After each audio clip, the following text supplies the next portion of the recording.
જરૂર પડશે તો એ બહાર નીકળશે। જુઓ આગળ વાત કરીએ, વધુ કેટલીક અપડેટ આપણે દર્શકોને આપી દઈએ છીએ। ઈરાનના 3 ટાર્ગેટ શું છે તે જુઓ। સૌથી પહેલા ઈરાનનો સીધો ટાર્ગેટ છે, વિશ્વ જાણે છે ને તે છે ઇઝરાયલ। ત્યારબાદ મધ્ય પૂર્વના દેશ એટલે કે મિડલ ઈસ્ટના અન્ય ગલ્ફ કન્ટ્રીઝ, અને ત્યારબાદ વાત કરીએ હોર્મુઝ એટલે કે સ્ટ્રેટ ઓફ હોર્મુઝની ખાડી। સર, બીજી વાત કરીએ ઈરાનના 2 હથિયાર અને બંને એક જે વિનાશક છે અને એ છે મિસાઇલ। હજી મિસાઇલ તો બંકરમાંથી બહાર નીકળ્યા નથી। જે ટ્રેક બનાવવામાં આવ્યો છે, જે ટેન્કર્સ દ્વારા મિસાઇલની ગોઠવણ કરવામાં આવી છે અને હજી ત્યાંના ત્યાં છે, જરૂર પડે તો બહાર નીકળશે આવું પણ કહેવામાં આવ્યું છે ઈરાન દ્વારા। અને બીજું છે ઘાતક ડ્રોન। સર, વિશ્વમાં એવા ટોપ 3 કન્ટ્રીઝ હોય અને તેમાંથી એક છે ઈરાન કે જેની પાસે વિશ્વ જાણે છે કે ડ્રોન માટે કોઈ માહિર હોય તો એ છે ઈરાન। સર, આની ઉપર આપ ઓવરઓલ રિએક્ટ કરવા માંગો તો?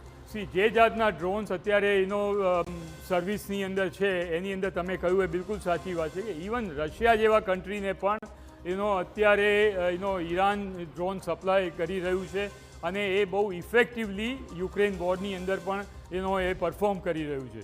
માટે જે જાતના એડવાન્સ ડ્રોન અત્યારે ઓપરેટ થઈ રહ્યા છે આની ઇન્ફોર્મેશન CIA અને મોસાદ પાસે કેમ નહોતી અને હતી તો એને કેમ હળવાઈ લેવામાં આવી?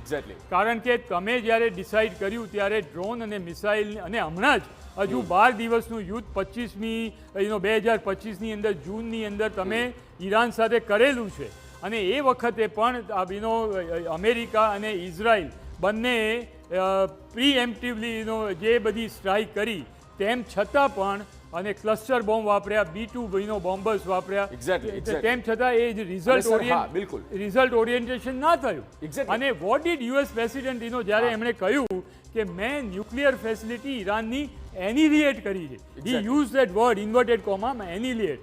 એનિલિએટ મીન્સ જો ગુજરાતી કરી એનો ખરેખર વાપરીએ તો છિત્રા ઉડાવી દીધા। એક્ઝેક્ટલી સર, અને આ મિસકેલ્ક્યુલેશન જે થયું હતું એકાદ વર્ષ પહેલા, સર આપણી પાસે હું આવીશ, પણ આનો એક રિપોર્ટ આપણે દર્શકોને બતાવી દઈએ। મિસકેલ્ક્યુલેશન 1 વર્ષ પહેલા પણ થયું હતું અને આ 6 દિવસ હજી થયા છે। જુઓ, અમેરિકા ઇઝરાયલ લડાઈ વહેલી તકે સમાપ્ત કરવા માંગે છે, પણ ઈરાન આ લડાઈને વધુ દિવસ સુધી લડવા માંગે